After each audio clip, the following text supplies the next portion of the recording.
Thank you. SSC.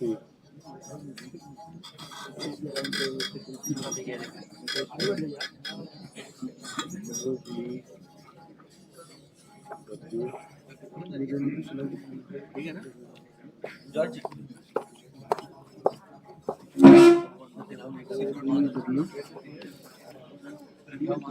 तो schedule किया हुआ है ना, मिस हुआ नहीं है। यहाँ से चालू हुआ है, ये शेड्यूल होगा 1 मिनट 23 मिनट पे आ जाएगा।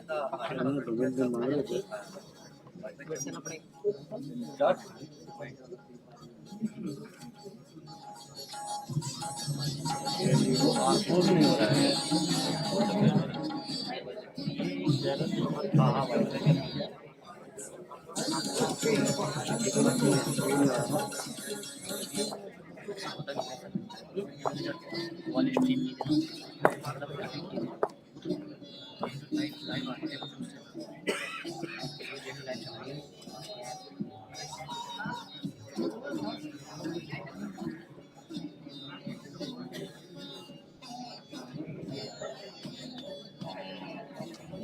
General election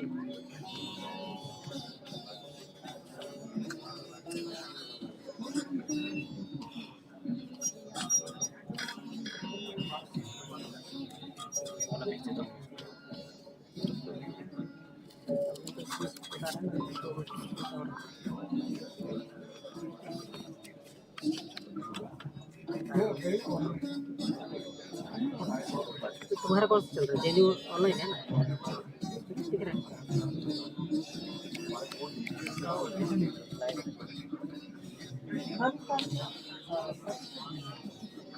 ब्लेंडर में तो ना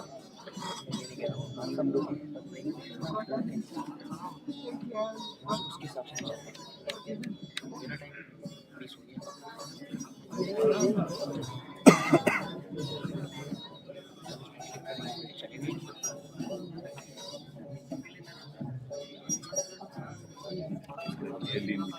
ये वाला लिंक बता दो, ये नो डेटा बता रहा है।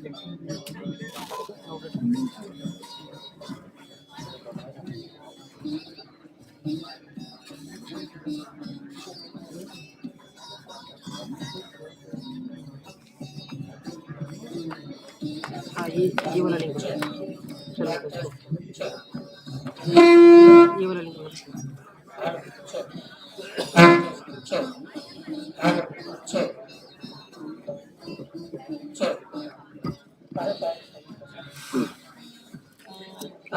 छड़ना नहीं है, अब छड़ना नहीं है, चलने दो।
Kindly switch off your cell phone.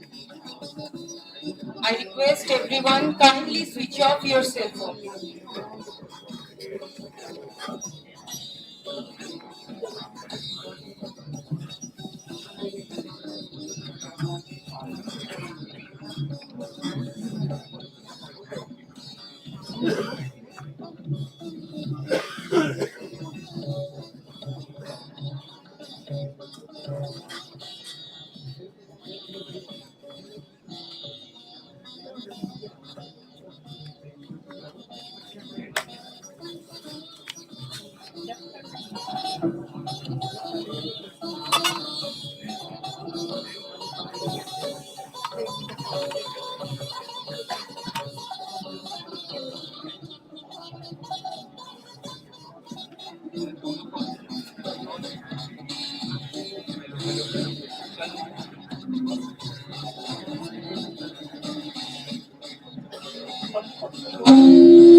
Please be seated. Please be seated and do not use your cell phone.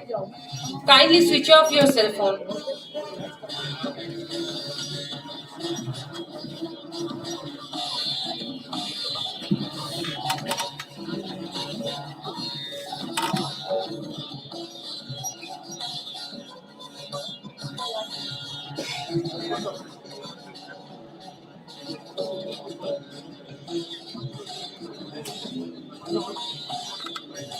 Please be seated.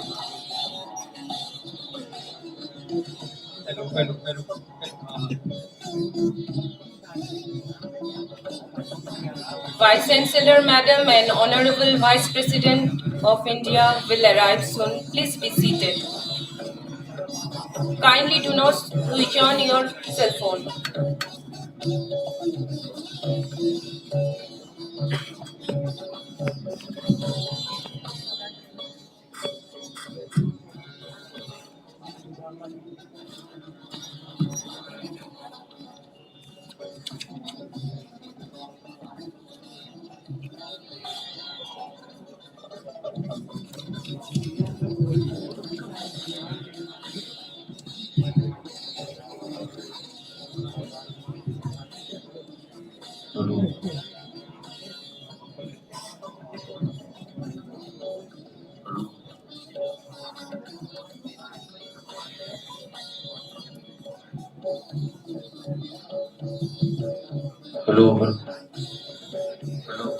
Hello, hello.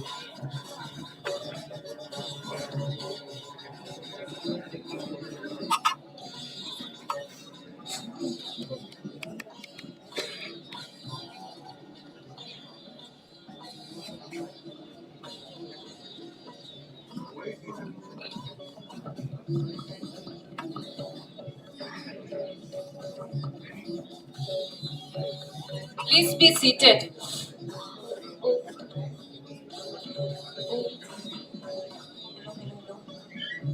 Please do not use your cell phone, please.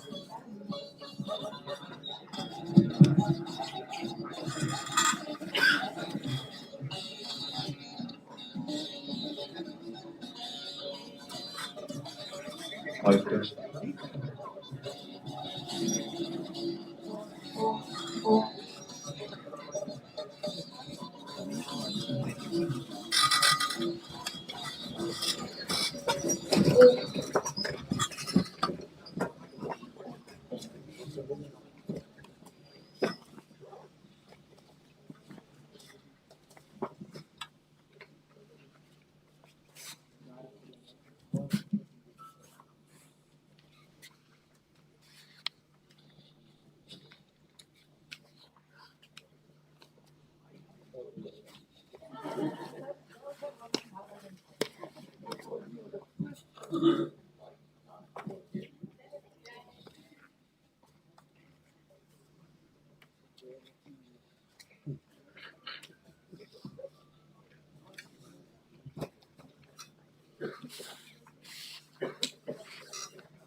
All are requested to stand up for the national anthem.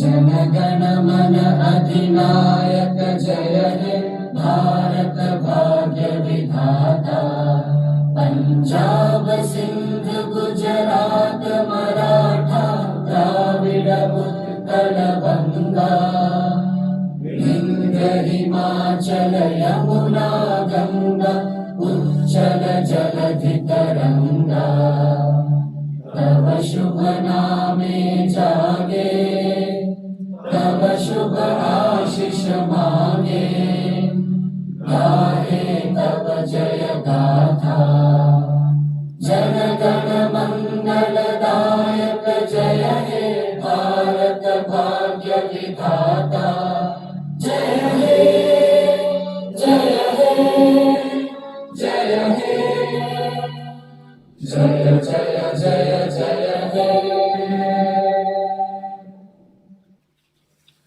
I now request Honorable Vice President of India, Sri Jagdeep Dhankar ji, and other respected dignitaries on the dais to come forward for the lighting of the ceremonial lamp and inaugurate the 27th International Congress of Vedanta.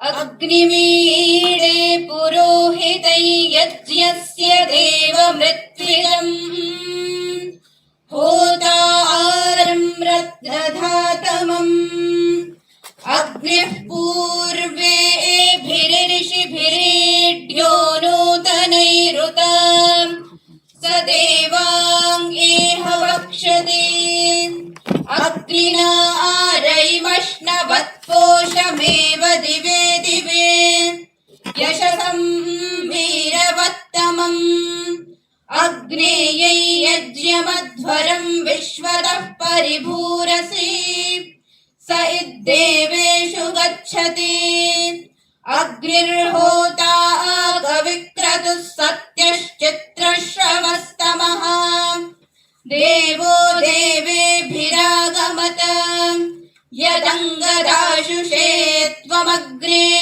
भद्रं करिष्यसि तवेत्तत् सत्यमङ्गिरः उपत्वाग्ने दिवे दिवे दोषावस्तर्धिया वयम् नमो भरन्त MC राजन्तमध्वराणां गोपामृतस्य दीदिविं वर्धमानं स्वेदमे ॐ स्वस्ति. Thank you. I now request Honorable Vice Chancellor of Jawaharlal Nehru University, Professor Shanti Sri Dhulipudi Pandit, to felicitate our Honorable Vice President of India, Sri Jagdeep Dhankar ji, with a shawl and memento. Madam, please.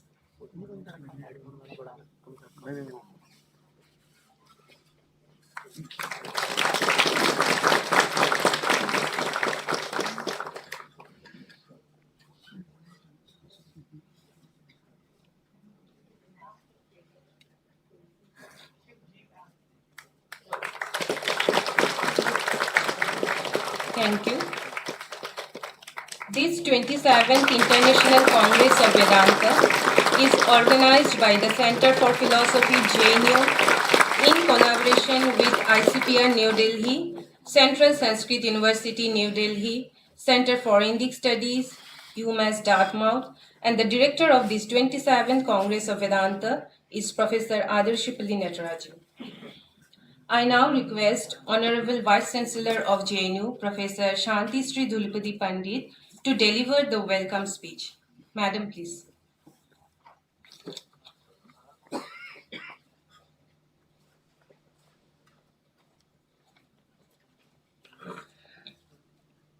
सबको मेरा नमस्कार. Most respected Vice President of India, Shri Jagdeep Dhankar ji, Shri Arindam Chakravarti, Professor Emeritus, University of Hawaii, Professor Sachidananda Mishra, Member, Secretary, Indian Council for Philosophical Research, Professor Nataraju, and ladies and gentlemen, and all the delegates who have come from different parts of India and from different parts of the world, welcome to JNU.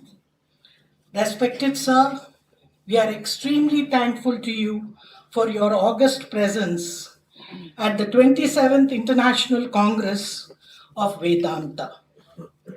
And there are more than 200 delegates who have come here, and we had very excellent response from all the participants and several very good papers.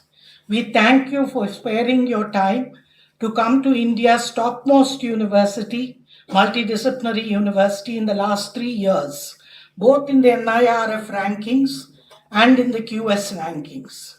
Sir, JNU is a seat of knowledge creation and narrative power in its 14 schools and 10 special centers.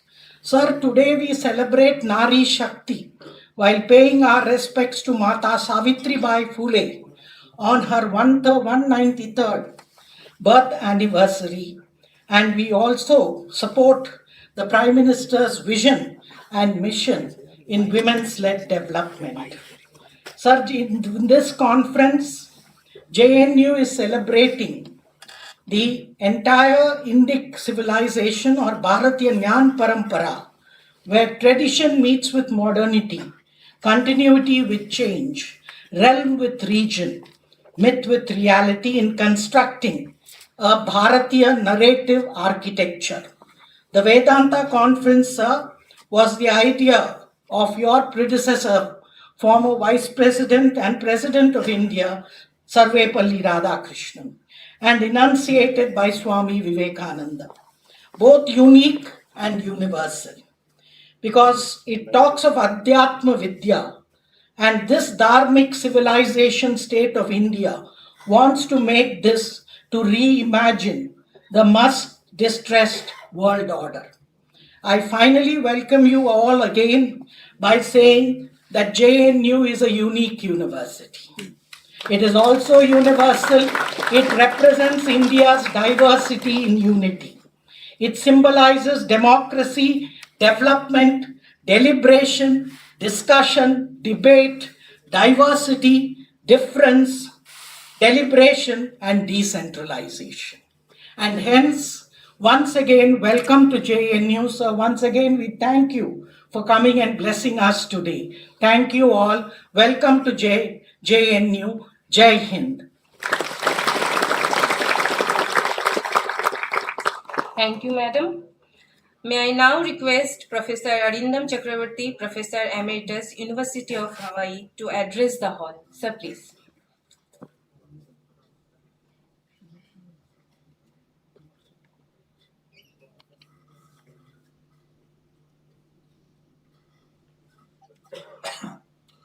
Om Murtam Vedanta Tattvam Shruti Saranigatam Sarvanite Sharanyam Varnanam Ashramanam Pranaya Sakritam Rakshitaram Varenyam Krishna Premavataram Kalikalushaharam Yogirajam Yatindram Shri Sita Ramadasam Bhaja Dalita Bhavatankam Omkaranatham.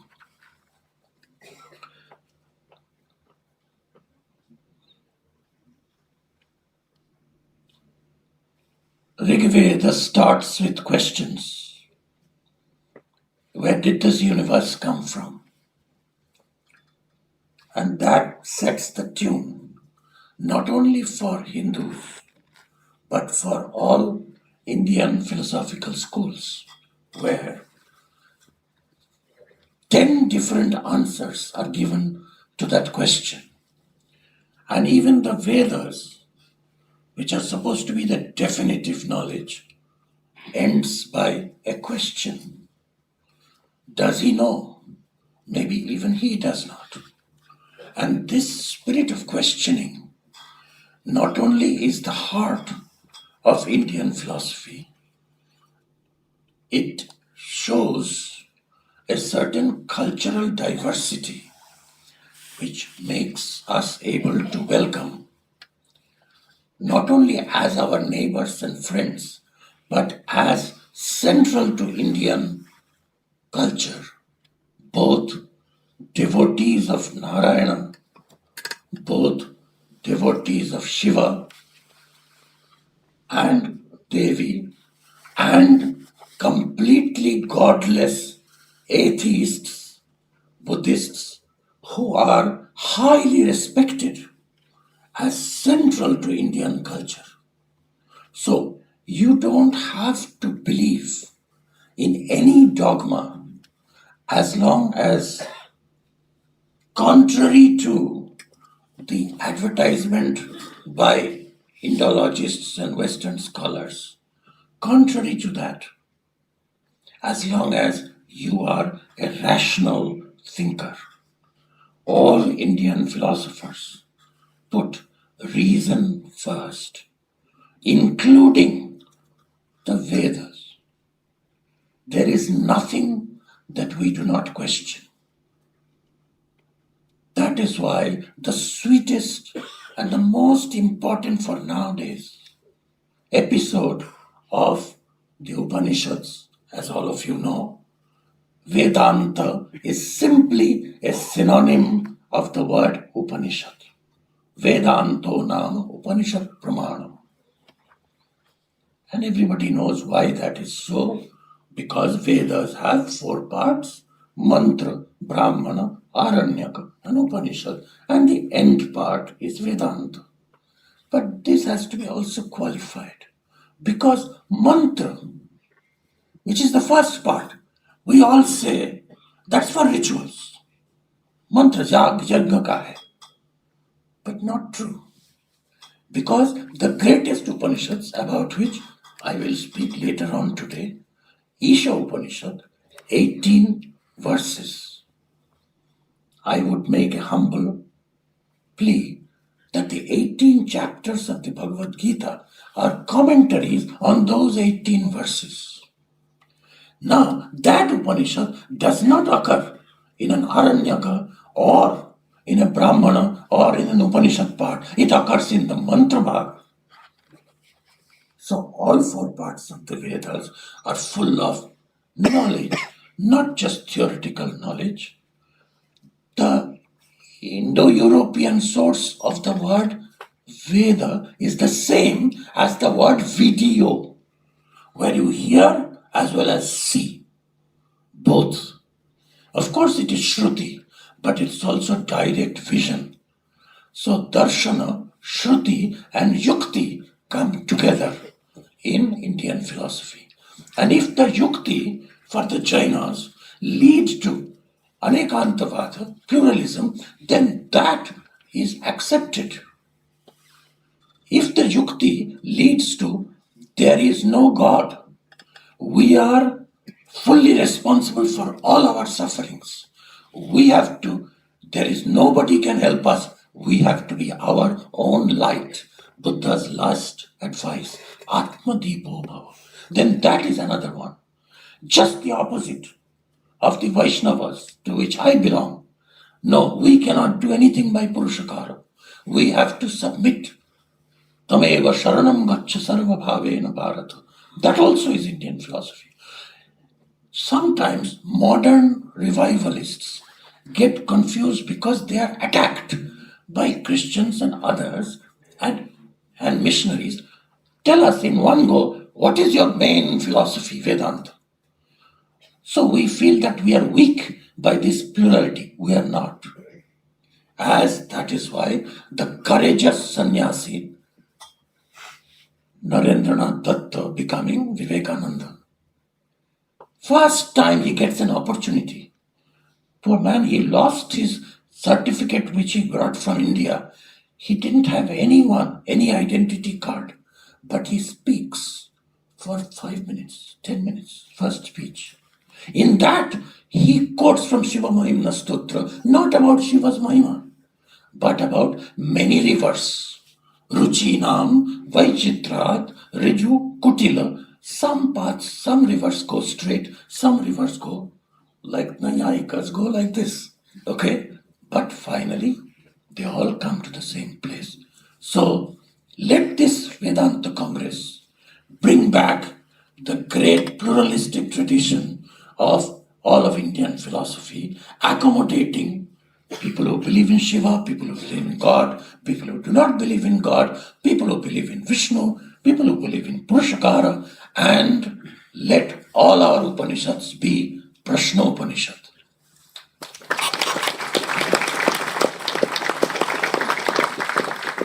Thank you, sir. I now request Honorable Vice President of India, Sri Jagdeep Dhankar ji, to deliver the inaugural address. Sir, please.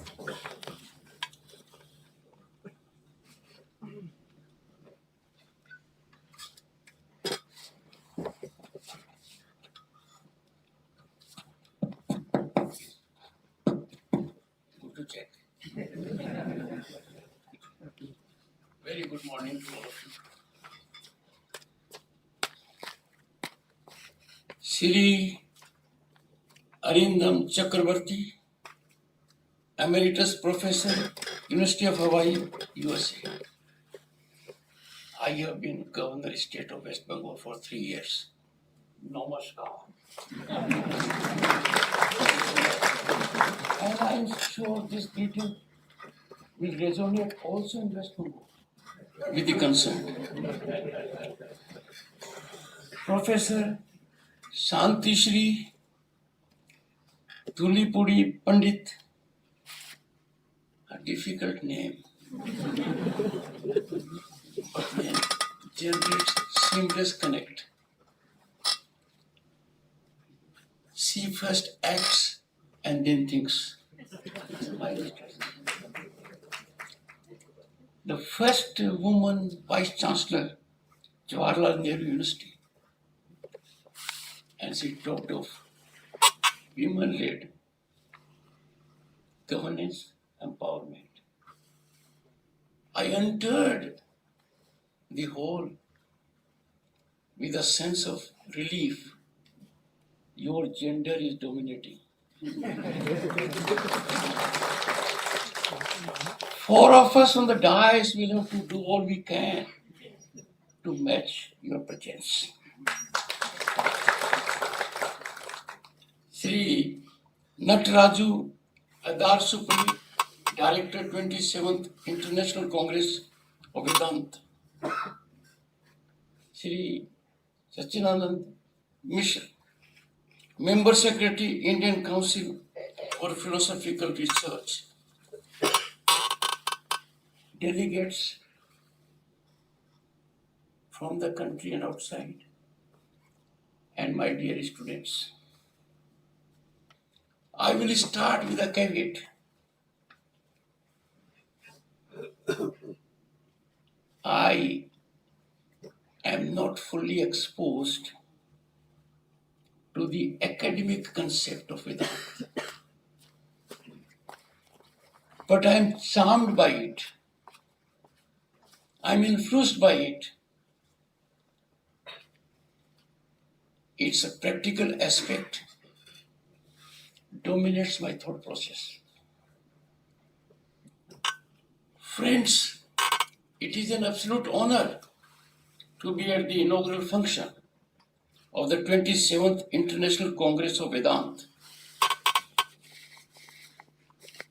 Over these 3 days, you all, philosophers, educators, researchers, academia, scholarly students, would dialogue, deliberate, and exchange research results and your experiences.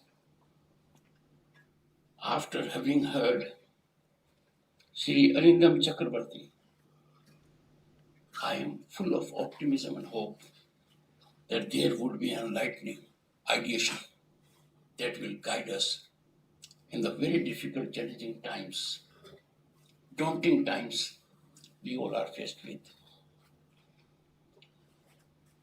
Vedanta is essence or conclusion of Vedas, our timeless treasure. Our Bharat is a land of Vedas, Upanishads, Purans, epics, Ramayana and Mahabharata, and Gita. But what a revolution! Gita के 18 अध्याय क्या कहते हैं, ये professor Arindam ने अपने को बता दिया है. I have therefore no doubt you will be feasted over these days in a manner that your intellectual thirst will be satisfied and your approach will be sharpened. Let me come to the theme of the conference. Reimagining Vedantic world order. It bears contemporaneous relevance. It bears huge connect to the present scenario, nationally and globally, that is challenging us. Friends, the world is in turmoil as never before. I am asserting this. Taking full note, we have been visited with 2 world wars, but it is in turmoil as never before, with conflagrations continually expanding,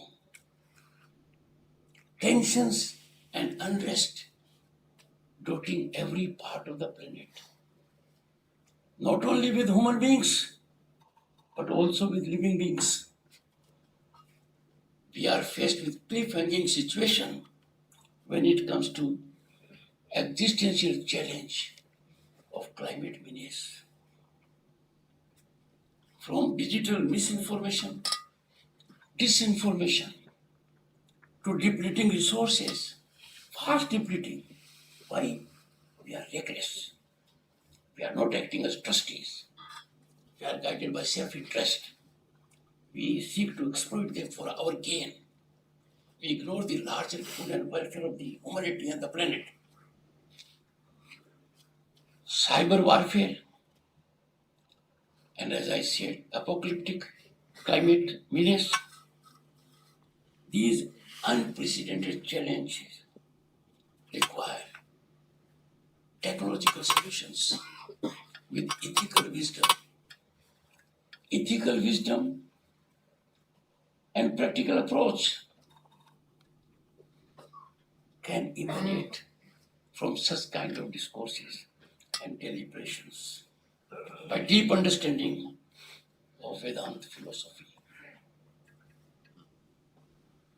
I have no doubt in this worrisomely alarming scenario, recourse to Vedanta philosophy has become unavoidable, compulsively necessary, because it can show troubled humanity a ray of hope, a ray of light, and ultimate resolution. The world can be better with hopes coalescing, but we are having the very converse of it. Hope, sublime tendencies are not coming together. Those that are coming together are driven by sinister designs, nefarious tendencies. Their objects are not pro-humanity. In this grim scenario, Vedanta philosophy, its understanding, its deep understanding, its easy dissemination will be beacon of hope for the stressed planet. Vedanta philosophy, if I may say, is proverbial lighthouse in the difficulties we are faced with, and the difficulties are quite close to us. We cannot wait a moment for addressing them. Time is fast running out. And Vedanta philosophy, therefore, will put us and navigate us in the groove of righteousness like North Star. Presently, Bharat, home to 1/6 of humanity, is on exponential economic upsurge, unprecedented infrastructure growth with accolades never dreamed earlier, pouring from global outfits. Global communities acclaiming our deep digitization, our people-centric policies. The mood in the country is upbeat, one of hope and possibility. Yet, some issues require addressing, and these require urgent addressing in tandem, in togetherness, in concert, and in consensual approach. We are one of the oldest civilizations, in several ways unique and unparalleled. Ironically and painfully, in this country, reference to Sanatan, reference to Hindu, evokes baffling reaction beyond comprehension. Rather than understand the depth of these words, their deep meaning, people tend to be in reaction mode. At a drop of a hat, can ignorance be more in extremity? Can the enormity of their lapse be countenanced? These are souls that have misguided themselves, driven by a dangerous ecosystem that is threat not only to this society but to themselves. There are some people who are engaged in propelling algorithms that are recipe for chaos. And they have now got a tool, technology, disruptive technologies. We are at another industrial revolution when it comes to these technologies. These technologies are now amongst us, with us in every facet of our life. The challenge is to harness them for good and to see that the evil mind does not make them potent for the wrong reason. It is here the sagely philosophy emanating from Vedanta should moderate them and dictate our lifestyle. We need to be in ultra motion code. We have to get back to our cultural roots. We have to be alive to our philosophical heritage because the world is getting increasingly interconnected. Sublimity, a sense, quintessential values of Vedanta philosophy remind us of inclusivity. And which country can define inclusivity more than our Bharat? Our values define it, our actions define it, our individual life defines it, our social life defines it. Two things, friends, are fundamental: expression and dialogue. Everyone on the planet must have right of expression. Right of expression is a divine gift. Its curtailment, its dilution by any mechanism is not wholesome. And this brings into picture another aspect, dialogue. If you have right of expression, you don't engage in dialogue, then the things can't work out. And therefore, both these must go hand in hand. Expression and dialogue are quintessential to civility, nurturing of democratic values. If I may say, expression and dialogue being on the same page, they will generate symphony of harmony in society. And harmony in society or in individual's life is fundamental to growth. Friends, it's a matter of great concern, hugely concerning. The disturbance and disruptions, they were humbled, virtually defeated dialogue and expression. Dialogue, debate, discussion, deliberation have exceeded under the onslaught of disruption and disturbance, even in the theaters of democracy. What a travesty. If these temples of democracy, their sanctity is outraged, it is no less than sacrileging them. That is what is happening at the moment.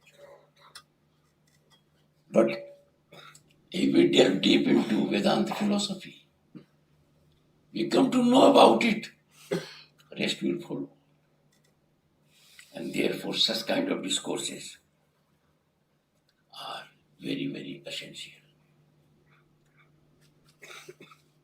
And another ironical situation that pains me and pains you all. Global disciplines are embracing the Vedanta philosophy, our ancient wisdom. They are exploiting our gold mine. If I may say so, when we faced COVID, Atharved dominated because it was encyclopedic on health. They are doing it. But some in our country, some in this land of spirituality, dismiss Vedanta and Sanatana texts as irreplaceable. And they are doing it without knowing it, not even physically seeing them, much less go through them. This dismissal often stems from perverted colonial mindsets, inefficient understanding of our intellectual heritage. What a testy, what a travesty. These elements who act in a structured manner, in a sinister fashion. The design is pernicious. They camouflage their destructive thought process by perverted version of secularism. This is very dangerous. Secularism को एक ढाल बना दिया गया है ऐसे कुकृत्य को कवच देने के लिए। ऐसे तत्वों का पर्दाफाश करना हर भारतीय का कर्तव्य है, क्योंकि हमें याद रखना पड़ेगा हम भारतीय हैं। भारतीय हमारी पहचान है, राष्ट्रवाद के प्रति समर्पण हमारा धर्म है, और इस बारे में अन्य कोई विचार नहीं हो सकता। एक नई बात और आ रही है, मैं ही सही हूं, बाकी सब गलत है। अज्ञानता की पराकाष्ठा है। That I am alone right is enormity of ignorance.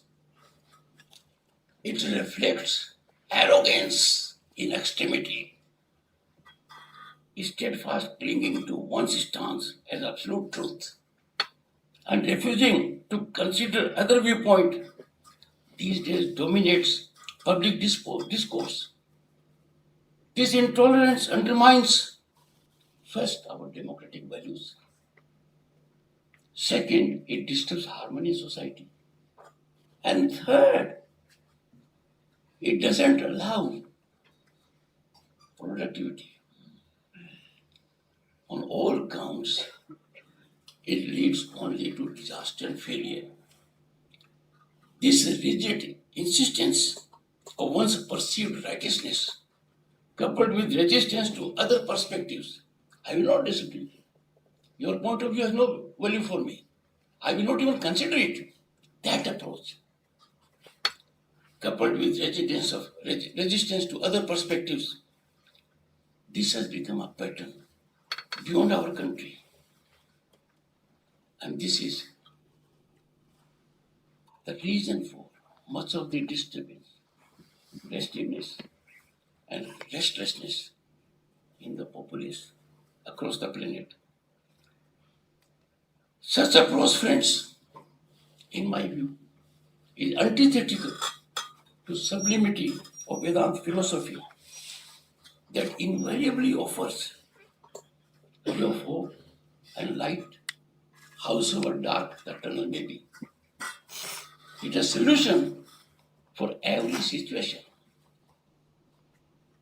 as was indicated by Chakrabartiji. It doesn't answer only questions. It goes beyond answering questions. It dispels your doubts. It satisfies the thirst of your inquisitiveness. It takes you on the board with full conviction and devotion. Vedanta can catalyze by bridging timeless wisdom with modern daunting challenges. And ऐसी परिस्थिति में ऐतिहासिक पृष्ठभूमि में चलना चाहिए. We had during Mahabharata Sabha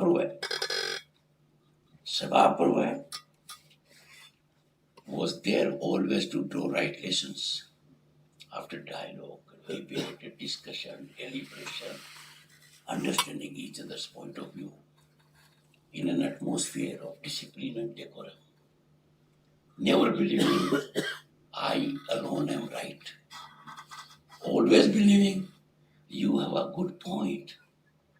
The point needs analysis, deliberation. We must act in concert. यदि इतिहास को देखें तो it emanates from history that Sabha was served as crucibles of wisdom, debate, and preservation of dharmic traditions. These Sabha were crucibles where ideation churning catalyzed. The greatest gift an individual can give to the society is ideation. And I'm sure during these 3 days you will be ideating, as I said. That will be enlightening. I have no doubt your deliberations and reflections in this Sabha on Vedanta's transformative power, which is enormous, which is much beyond the nuclear power, which is much beyond the power of disruptive technologies, would go a long way.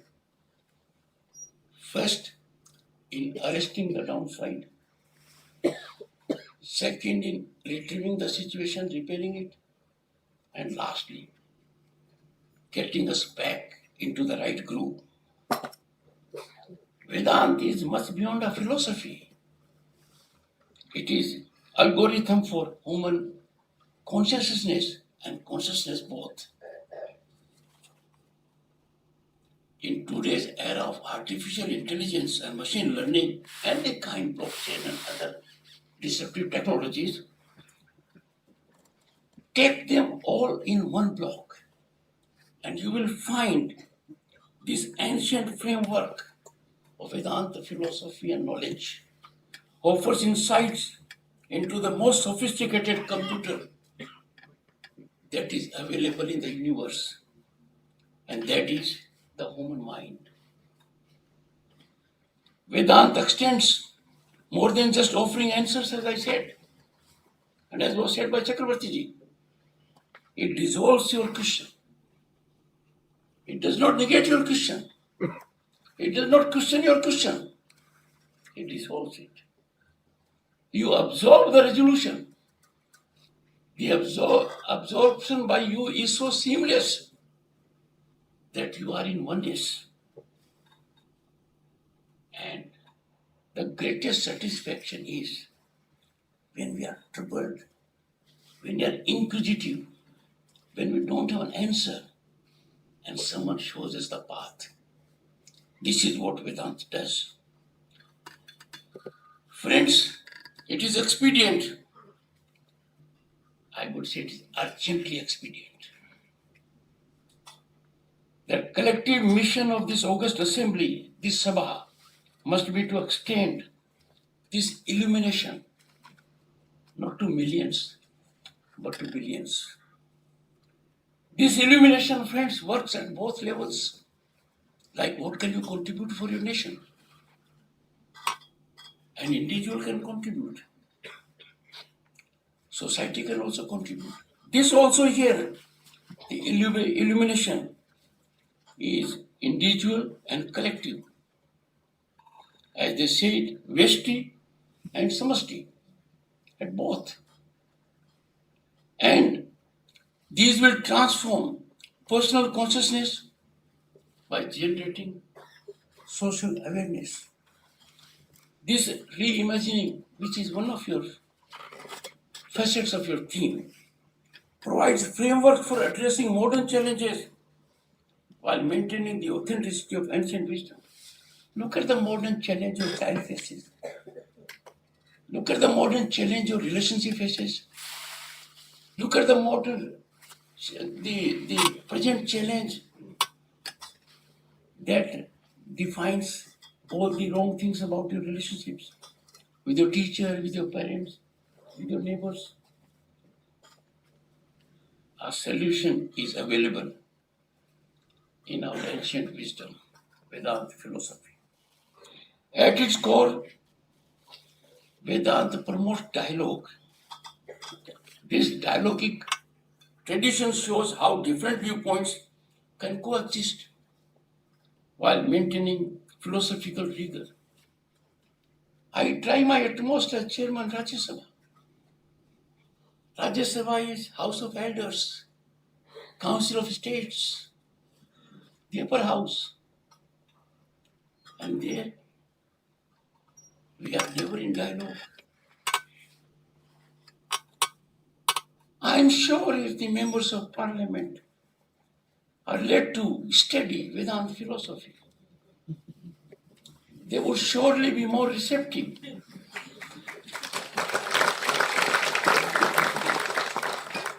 And I would hold the people at large also responsible in some way.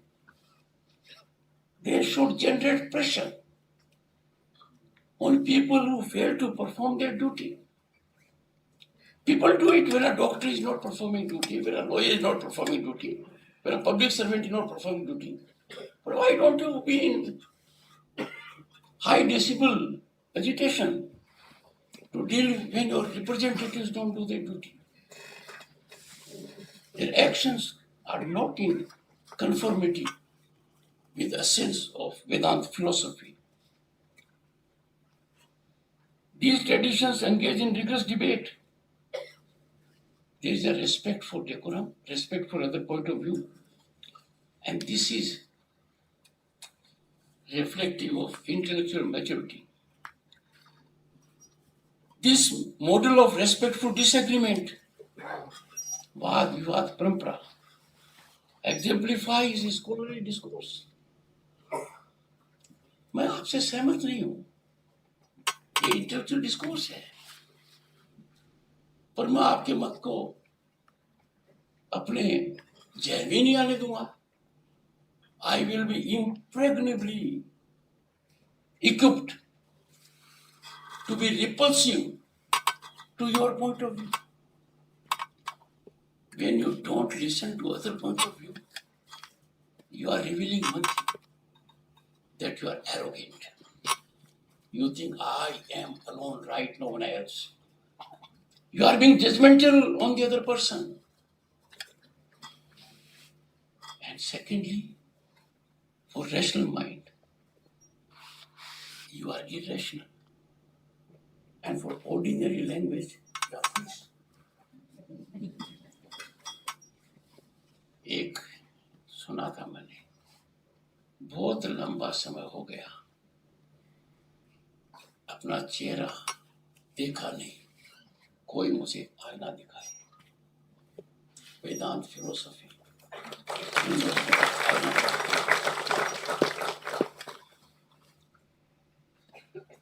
As a matter of fact, disagreement is the greatest expression of democratic values. Like a failure is not failure. A failure is a stepping stone to success. A failure is not your defeat. Failure comes from several circumstances. You plan something very great, and weather comes into the inclement weather. You can't go to your place you like. It happens. So failures, young boys and girls, should not be taken as defeat. अब क्या है कि दो ही पक्ष हो गए, binary word, Hana.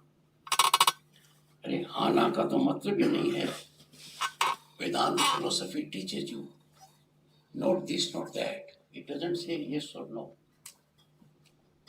India's enduring unity amid tremendous diversity stems from this Vedanta information. Just imagine why this country has never believed in expansion. Why we have been so absorbing. Our inclusivity is embedded in our DNA.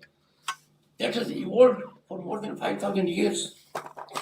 Vedanta's dynamism allows each generation to discover contemporary relevance while preserving timeless truths. I'll tell you, before Socrates, we had a philosopher, Heraclitus. He is famously known for the only constant in life is change. But he buttresses it by an illustration.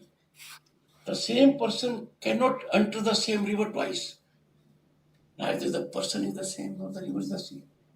Similar is that Vedanta philosophy will have answers for problems that will keep on evolving, but you will find solution there. This adaptability enables Vedanta to address modern challenges while being pegged to its eternal principles. World is at the cusp of another revolution, I said, and the challenges will be incremental now. They will not be arithmetic, they will be geometric. And therefore, let us bring Vedantic wisdom from ivory towers to classrooms, ensuring its reach to every corner of society. And therefore, in all humility, I propose adding a dedicated panel next year to discuss Vedanta accessibility, adaptability, and practical implementability. I am sure your deliberations will make the timeless ideas more relevant to contemporary world. Friends, remember, Vedanta is not a relic of the past. It is relevant for the present as it offers a blueprint for the future. As we face unprecedented global challenges, it offers practical solutions for sustainable development, ethical innovation, and harmonious coexistence. May our ancient wisdom guide our journey of humankind. Thank you so much for the time.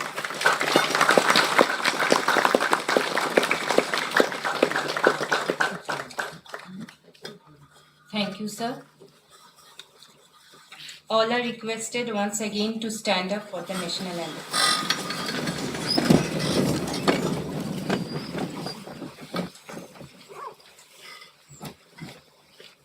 जनगण मन अधिनायक जय हे भारत भाग्य विधाता पंजाब सिंध गुजरात मराठा द्राविड उत्कल दरभङ्गा विन्ध्य हिमाचल यमुना गङ्गा उच्चल जलधितरङ्गा तव शुभ नामे जागे तव शुभ आशीष मांगे गाहे तव जय गाथा जन गण मंगल दायक जय हे भारत भाग्य विधाता जय हे जय हे जय हे जय जय जय जय हे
लाइन में तो कम से कम ऐसा वहाँ का फोन कर रहे थे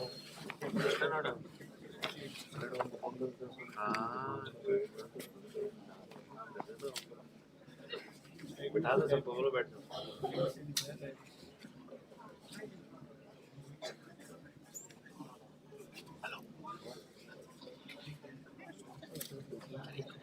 Please know that we will take a tea break for 10 minutes and we will again meet here in another 15 minutes for keynote address.